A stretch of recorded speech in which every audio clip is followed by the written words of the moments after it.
Bienvenidos a Cirugía 24 Horas. Yo soy el doctor Julio Atencio. Hoy tenemos un invitado muy especial, es el doctor Alex Rodríguez. Doctor, buenas noches.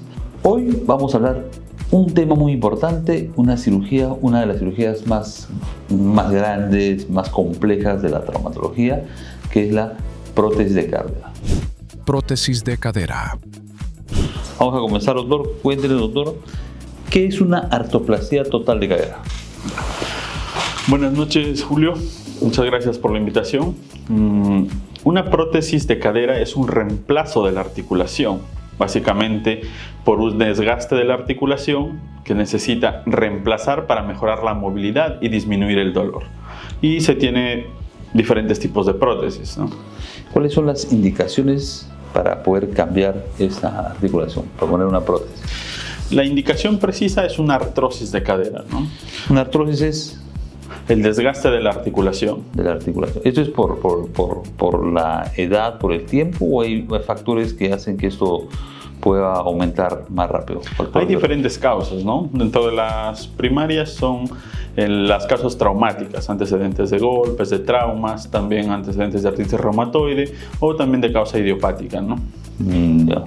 La otra indicación aparte de la artrosis.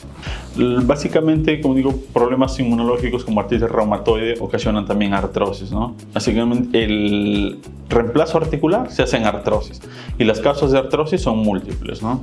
Traumáticas, inflamatorias, idiopáticas.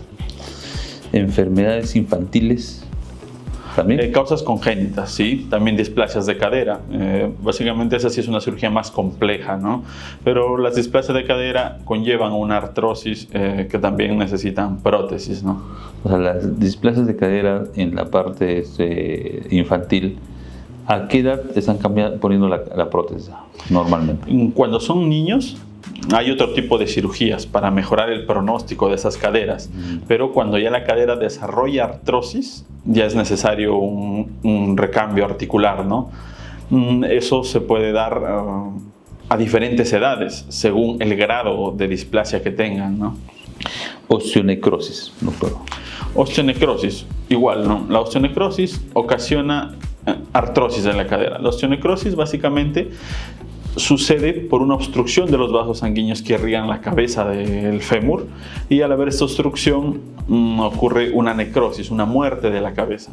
Dependiendo del tamaño de la necrosis, hay diferentes formas de manejarlo. Primero se maneja con tunelización, que es un hueco que se hace directo a la zona de foco de necrosis para descomprimir y darle sobrevida para que pueda curar esa zona. Cuando ya la lesión es más avanzada, ya hay riesgo de colapso. ¿Qué quiere decir? La articulación colapsa, pierde la forma y ya ocasiona artrosis. En ese caso ya necesita una prótesis de cadera. ¿Cuál es el primer signo que un paciente ya comienza a indicarle o a decir que posiblemente sea una artrosis, una artritis? El primer signo es el dolor, ¿no? El dolor que aparece en situaciones que antes no se tenían, al sentarse, al caminar, dolor en la noche, dolor en reposo. Entonces, si hay estos problemas, ya tenemos que tener un signo de alarma y buscar ayuda profesional para hacerle un diagnóstico adecuado, ¿no?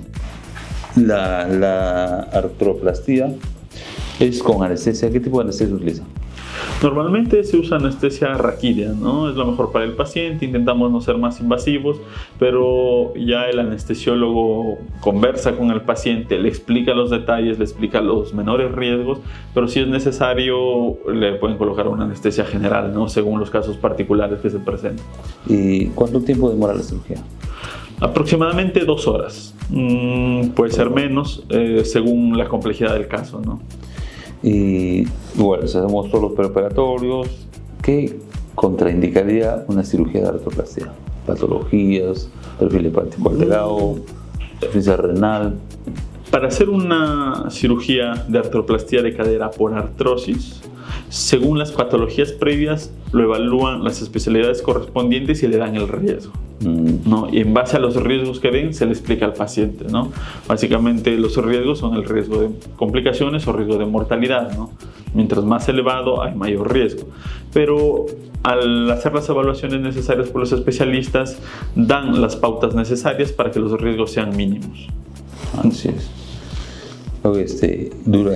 Bueno, ya operamos al paciente, le pusimos la prótesis ideal, que era para depende de la clasificación del hueso y todo esto. Operamos, ¿cuántos días se queda en la clínica? Normalmente el paciente se queda 2 días. Hemos tenido casos que el paciente al siguiente día ya está muy bien y ya se va a la casa, ¿no? Pero normalmente se quedan 2 días. Al siguiente día postoperatorio, casi al 100% de mis pacientes los paro, los hago caminar con su andador, yo mismo voy, les ayudo, los hago caminar, les hago perder el temor a la prótesis, porque es una cirugía grande, es una cirugía compleja, entonces el paciente tiene temor.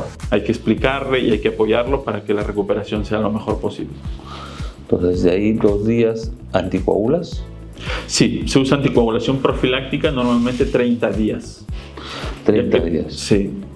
Eso a partir del segundo día de operado. Se usa 12 horas postoperatorio, se inicia. Normalmente lo iniciamos en oxaparina y ya después se le cambia por una medicación vía oral, ¿no?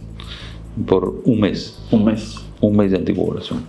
Ya sale de alta. ¿Y cuáles son las complicaciones más frecuentes de un postoperado? ¿Qué vemos? Como en cualquier tipo de cirugía, el riesgo de infección, ¿no? Y el riesgo de sangrado. Bueno, para el riesgo de sangrado, para eso le hacemos los prequirúrgicos, vemos que tengo una buena hemoglobina y si es necesario tenemos prueba cruzada, ¿no? O sea, sangre disponible para la cirugía. Igual siempre está el riesgo de un tromboembolismo, los riesgos que tienen casi todas las cirugías que se usan anestesia, ¿no? Y en el primer día, básicamente los pacientes adultos mayores pueden hacer infecciones urinarias, se complican, neumonías, y bueno, y siempre está el riesgo de infección, ¿no? En cualquier parte del mundo el riesgo de infección está presente. Es 1 a 2% dependiendo del caso. Si hay más comorbilidades puede aumentar ese riesgo, ¿no? Si tiene el paciente diabetes, es un paciente inmunodeprimido, usuario de corticoides crónico, puede aumentar ese riesgo. Entonces básicamente nosotros tenemos un protocolo para minimizar esos riesgos, pero hay que entender que siempre hay un riesgo presente, ¿no? Entonces eso yo le explico a todos mis pacientes, los riesgos y los beneficios, ¿no? Y el otro riesgo o la otra complicación es la luxación, ¿no? La luxación puede ser temprana, tardía, puede deberse a una caída, una malposición de los componentes, puede deberse a un accidente o incluso puede deberse a cambios en el mismo paciente. ¿A qué me refiero? Se le coloca la prótesis bien, con los años el paciente hace una artrosis en la columna, entonces la movilidad pélvica cambia y se puede luxar. Una prótesis que estuvo bien puesta, cambiaron las características del paciente y aparece ese tipo de complicación, ¿no? Y al paciente va a la casa, sus indicaciones, ¿cuáles son los signos de alarma para que el paciente postoperado pueda ver y poder comunicarse con el traumatólogo? Como le explicamos a todos los pacientes, ¿no?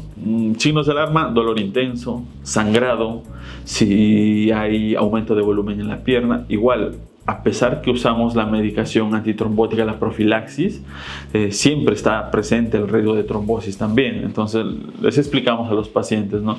Que si la pierna se hincha, hay edema, acudir a la evaluación o comunicarse con nosotros para hacerle un diagnóstico temprano para darle su tratamiento y manejar esas complicaciones, ¿no? Hablando de sangrado, ¿cuánto es la hemoglobina ideal para operar un paciente para Normalmente para una cirugía de emergencia ingresan con una hemoglobina de más de 10 y deben tener prueba cruzada para la cirugía. Normalmente si el paciente tiene más de 10, rara vez necesita transfusiones. No, pero algunas cirugías sangran más que otras, algunas están más complejas que otras. Siempre es necesario tener disponible sangre, prueba cruzada, para usarlo en caso sea necesario.